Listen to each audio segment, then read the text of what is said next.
Hello YouTubers, my name is Ace and you're watching the Ace Station. Today's review is about Heavy Rain for the PlayStation 3.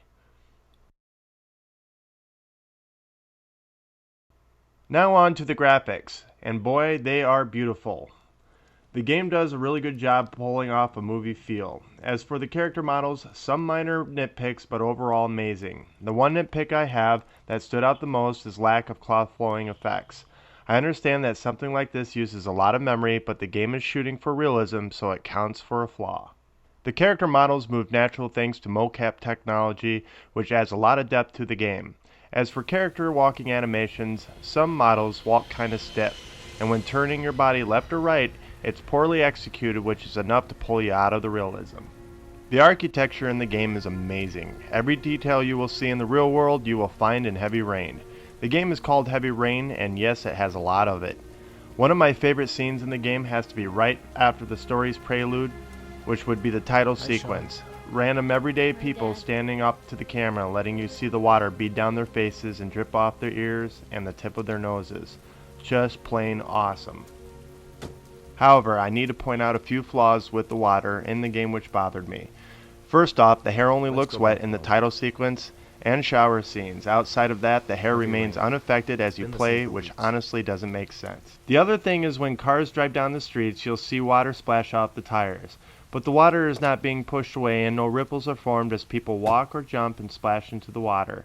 Sure, I understand if the ground is just wet, then that would make sense, but the roads have plenty of settled water, which in turn should be affected when heavy traffic rolls through it. But don't let my minor gripes bring you down. Trust me when I say this game surpasses a lot of games that are out there in terms of graphics, and it still blew me away. As for sound, the music is beautifully orchestrated. It fits the mood that goes with the murder mystery. Some sounds are relaxing and others epic. As for the game's ambience, it covers that too. From everything you interact with and everything around you will make good use of your surround system. As for voice acting, a lot of hit and misses. It seems like certain characters start out kinda bland, but then get better as the story progresses. The kids' voices are not the greatest, but just another minor gripe from me. In this game, you can hold down the left trigger button to bring up the character's thoughts at a particular moment. You can listen to what they are thinking, which is handy when you're trying to figure out what they should try to do next. The noticeable flaw comes into play at certain points of the game where the sound of their voices are not congruent with their current emotion. For example, your character is panicking due to a life or death situation, and their thoughts sound blasé as if they are debating getting a glass of milk from the fridge. This at times killed the mood for me as I played the game, but you'll learn to deal with it. Moving on to gameplay, as I said before, character movements are somewhat stiff when you're walking around. Takes a little bit of getting used to because you have to use the R2 button to move, which is traditionally used for driving vehicles in other games. But when it comes to interaction with objects in the world, the movements jump back into looking scaringly natural. The game focuses a lot on using the QTE method. Remember Shenmue?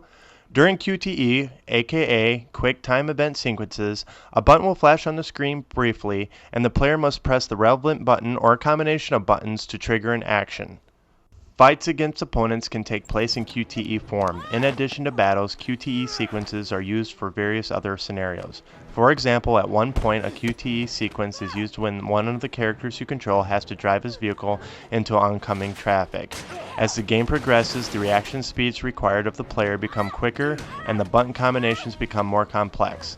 The player's success or failure in these scenes can affect the flow of gameplay as well as the current cutscene.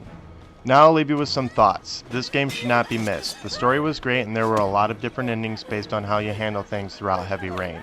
The game has a lot of Saw-inspired trials with one character that you play, and they are intense. There were some points in the game where I dropped the controller and had tough times deciding on how to handle a situation. It was seriously hard for me.